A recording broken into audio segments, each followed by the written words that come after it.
Good morning সবাইকে। আজকে আমি একটু বেলা থেকে ব্লগটা শুরু করলাম। এখন মোটামুটি বেজে গেছে 11:30 মতো, তো গুড মর্নিং বলাই যায়।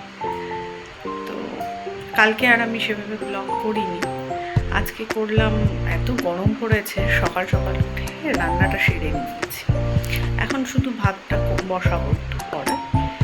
আর তারপর আমি ভাবলাম যে স্নানটা সেরে নিয়ে এখন টুকটাক কাজগুলো আছে, কিছু নিজস্ব কাজ আছে, সেগুলোকে একটু করি টুকটুক করে। আর এত গরম যে বাইরে এমনি ফ্যান চালিয়ে কোনো কাজ করা যাচ্ছে না, প্রচণ্ড গরম বেড়ে গেছে।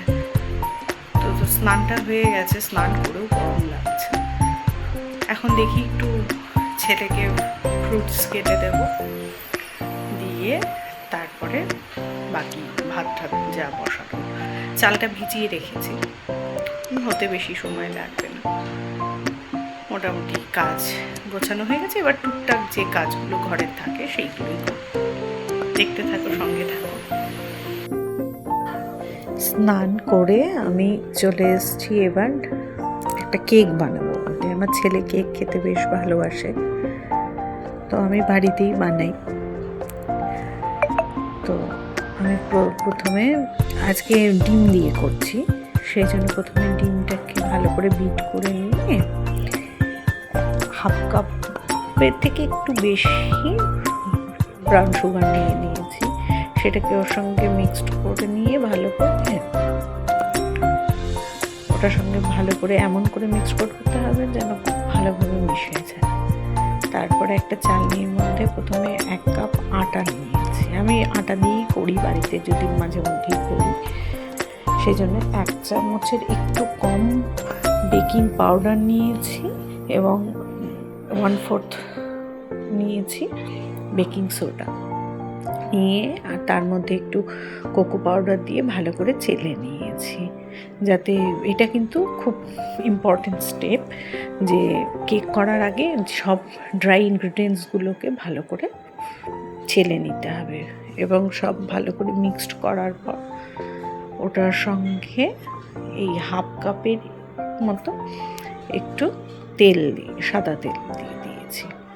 এবং আমি মিক্স করার সময় ভালো করে দেখলাম যে ওটা একটু টাইট হয়ে যাচ্ছে, সেজন্য এমনি নর্মাল টেম্পারেচারে রাখা দুধটা মিক্সড করেছি ওটার সঙ্গে, পরিমাণ মতো অল্প অল্প করে দিয়ে, খুব সামান্য দিয়ে একটা ঠিক টাইপের ব্যাটার তৈরি করে তারপর মাইক্রো ওভেনে ওটা প্রিহিট করতে দিয়েছিলাম 10 মিনিট মতো।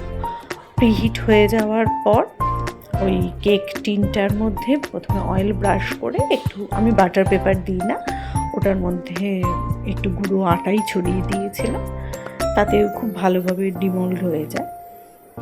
তারপর 10 মিনিট প্রিহিট হওয়ার পরে আমি ওটা মাইক্রোওভেনে 25 মিনিটের জন্য প্রথমে দিয়েছিলাম, তারপর একটু চেক করে নিয়ে আরও 7 মিনিট মতো দিয়েছি। তারপরে পারফেক্ট কেক তৈরি হয়ে গিয়েছিল। তারপরেই ছেলে এসে শুরু হলো যে মা খেলো। ক্যামেরাটা অন থাকার জন্য ছেলে বিভিন্ন রকম দুষ্টুমি করছে, আমি একটু স্পিডটা বাড়িয়ে দিয়েছি, নানান রকম কারুকার্য চালাচ্ছে।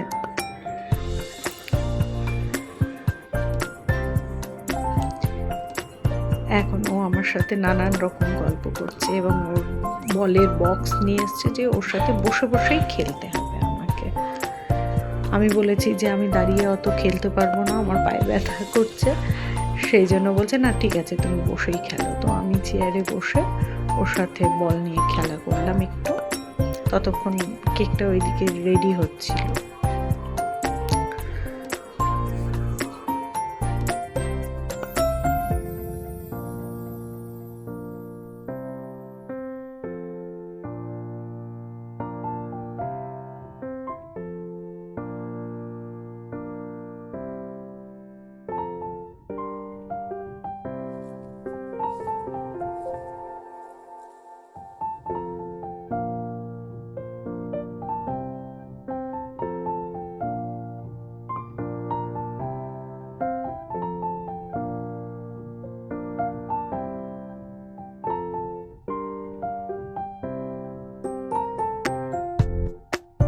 এরপর আর লাঞ্চের পর কিছু করিনি, একটু রেস্ট নিয়ে ওর ক্লাসে যাওয়ার, সুইমিংয়ে যাওয়ার টাইম হয়ে গিয়েছিল, তাই ওকে নিয়ে এবার সুইমিং ক্লাসের জন্য বেরিয়ে পড়লাম। দেখেছো কেমন দৌড়ে দৌড়ে নামছে, আমার ওকে দেখে ভয় করছে, কিন্তু ওর কোনো ভয় নেই, সারাক্ষণ লাফিয়ে যাচ্ছে। তো এবার ওকে নিয়ে বেরিয়ে পড়বো, ক্লাস বিকেলবেলায় থাকে। ওই দেখেছো কীরকম লাফাচ্ছে, মনে হয়, আমার তো মাঝে মধ্যে মনে হয় ওর বডিটা কী দিয়ে তৈরি কে জানে। আমি স্কুটিটা বের করছি, ওকে স্কুটি করেই নিয়ে যাই, একটু দূর আছে। তো এরই সাথে আজকের ব্লগটা শেষ করছি। তোমাদের যদি ভালো লাগে একটাই অনুরোধ, পাশে থেকো, সাবস্ক্রাইব করে আমাকে একটু এগিয়ে যেতে সাহায্য করো। চলো আজকের মতো টাটা, আবার দেখা হবে একটা নতুন